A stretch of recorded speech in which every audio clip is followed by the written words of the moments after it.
শ্রী শ্রী রাম ঠাকুরের বেদবাণী। ১. দেহই বন্ধন, দেহকে মুক্ত করিতে কেবল ভগবানের শরণ বই, আর কিছুই নাই। সাধ্য সাধনে নিষ্কৃতি হয় না। ২. অনেক কিছু একসঙ্গে আরম্ভ করিলে দারিদ্রতা আসে, একটা নিয়া থাকাই ভালো। ৩. জীবের মুক্ত দেহ লাভ করিবার জন্যই এই জগতে ভোগ দেহ ধারণ করিতে বাধ্য হয়। ৪.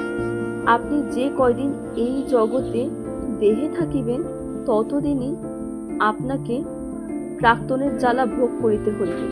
৫. ধৈর্য ধরিয়া কর্মে থাকিলে নামই হয়। ৬.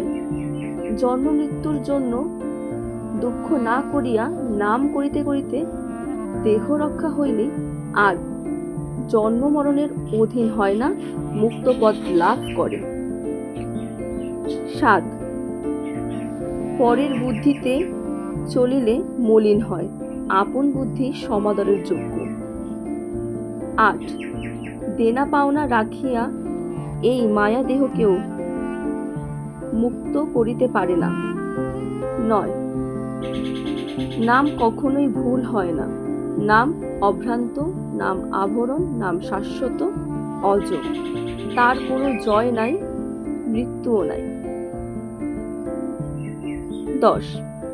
ভগবৎ সেবার অধিকার হইতে হইলে কালচক্রের অনেক যন্ত্রণা ভোগ করিতে হয়।